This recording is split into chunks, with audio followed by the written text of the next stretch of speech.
Hi students, today we will study the third lesson of poetry on his blindness composed by John Milton. John Milton is a great poet of Jacobean age or belated Elizabethan periods. John Milton was a religious poet and he was famous for his great epic Paradise Lost.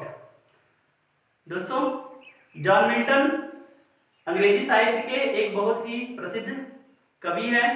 वो अपने महाकाव्य paradise lost के लिए प्रसिद्ध हैं। John Milton जी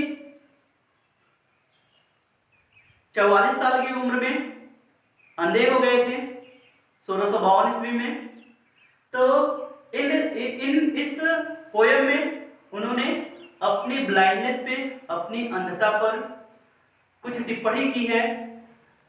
यद्यपि John Milton जी बहुत धार्मिक व्यक्ति थे, उनका भगवान में बहुत ज़्यादा फेथ था, लेकिन जब वो 1652 ईस्वी में अंधे हुए तो उनका गॉड के प्रति जो फेथ था वो थोड़ा सा सेक हो गया, डगमगा गया।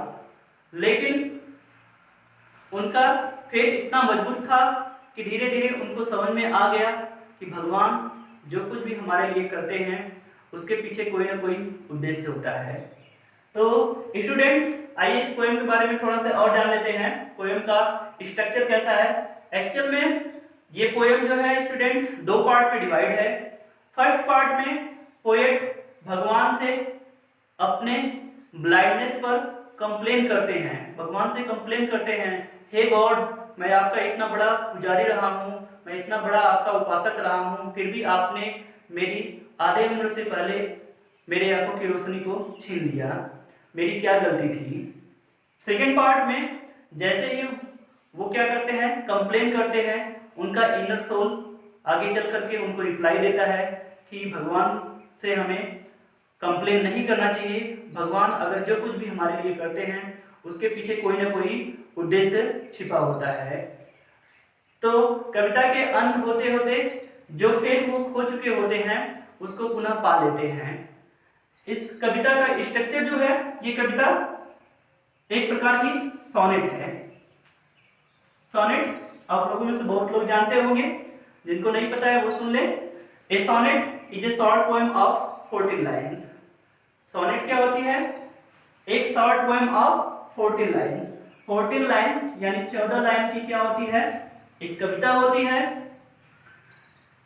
जो सोनेट है वो पेट्रोर्कल सोनेट है। मिल्टन जी का ये जो सोनेट है ये पेट्रोर्कल सोनेट है, और पेट्रोर्कल सोनेट हमेशा दो पार्ट में डिवाइड होता है। पहले पार्ट को हम लोग सेस्टेट कहते हैं, ऑक्टेव कहते हैं। पहले पार्ट को हम लोग क्या कहते हैं? ऑक्टेव कहते हैं, और दूसरे पार्ट को हम लोग सेस्टेट बोलते हैं। क्या बोलते हैं? सेस्टेट। तो ऑक्टेव जो होता है वो 8 लाइन का होता है, और सेस्टेट जो होता है वो कितने लाइन का होता है? 6 लाइन का होता है। तो जब कभी भी कोई सोनेट लिखी जाती है तो सोनेट के फर्स्ट पार्ट यानी ऑक्टेव में पोएट क्या करते हैं? अपने प्रॉब्लम को रखते हैं, और सेस्टेट में उस प्रॉब्लम का सलूशन देते हैं। तो इस कविता में भी पोएट ने क्या किया है? पहले पार्ट में अपनी कंप्लेन को दिखाया है। अगले सेस्टेट में यहाँ पे मैंने ऑक्टेव को लिया है, यानी कि 8 लाइन को लिया है। इसके बाद हम सेस्टेट में क्या करेंगे? उनका सलूशन देखेंगे। चलिए स्टार्ट करते हैं। Poet says, when I consider how my light is spent. Poet कहते हैं व्हेन आई कंसीडर, जब मैं कंसीडर करता हूँ, कंसीडर करता हूँ मतलब थॉट करता हूँ, सोचता हूँ। जब मैं थॉट करता हूँ, जब मैं सोचता हूँ, how my light is spent, कैसे मेरी लाइट स्पेंट हो गई। स्पेंट हो गई मतलब टेकन अवे, छीन ली गई। टेकन अवे का मतलब छीन ली गई। जैसा कि मैंने अभी आप लोगों को बताया, पोएट जॉन मिल्टन जी ने ऑन हिज ब्लाइंडनेस यानी अपनी अंधता पर इस पोएम को लिखा है। तो पोएम की शुरुआत में ही वो कहते हैं व्हेन आई कंसीडर, जब मैं सोचता हूँ, how my light is spent, कैसे मेरे आंखों की रोशनी क्या हो गई? स्पेंट हो गई, टेकन अवे हो गई, छीन ली गई। अर का मतलब बिफोर, अर्र का मतलब before, before half of my days, before half of my days, मेरे उम्र के आधे दिनों से पहले। जैसा कि मैंने बताया एक आदमी की उम्र को पहले माना जाता था 100 साल, तो उस हिसाब से देखा जाए तो मिल्टन जी 44 की आयु में, 44 के एज में क्या हो गए थे, अंधे हो गए थे।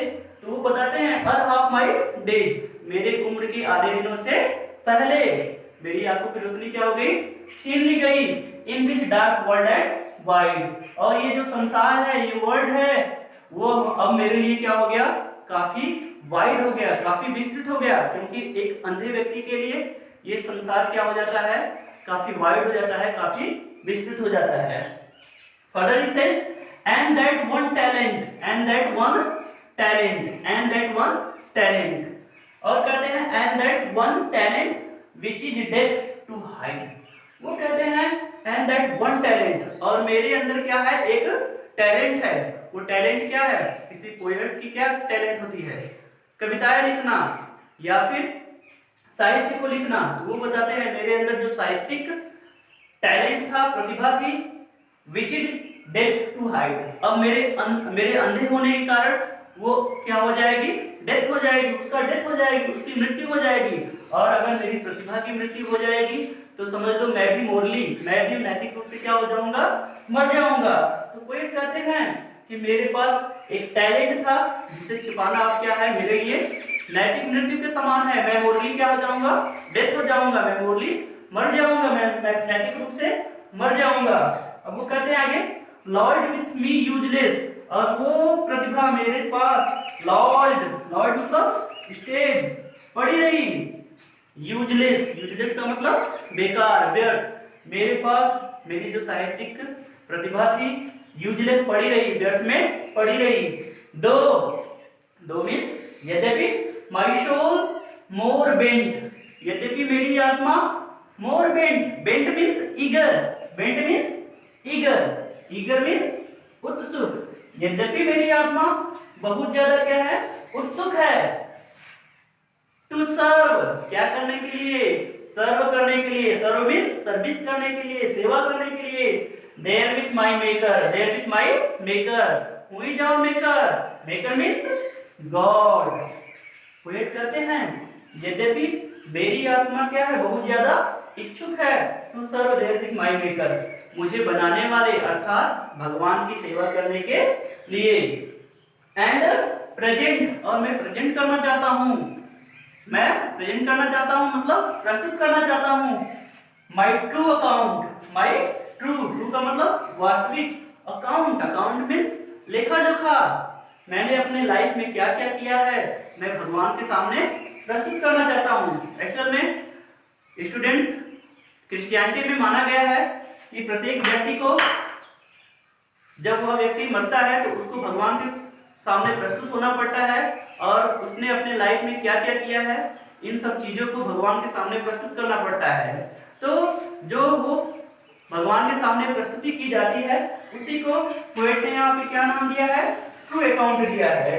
वो कहते हैं कि मैं भगवान के सामने प्रस्तुत होना चाहता हूँ, और मैं भगवान को अपने लेखे जोखे को देना चाहता हूँ कि भगवान आपने मुझे एक टैलेंट दिया था, मैंने उस टैलेंट का इस तरीके से प्रयोग किया।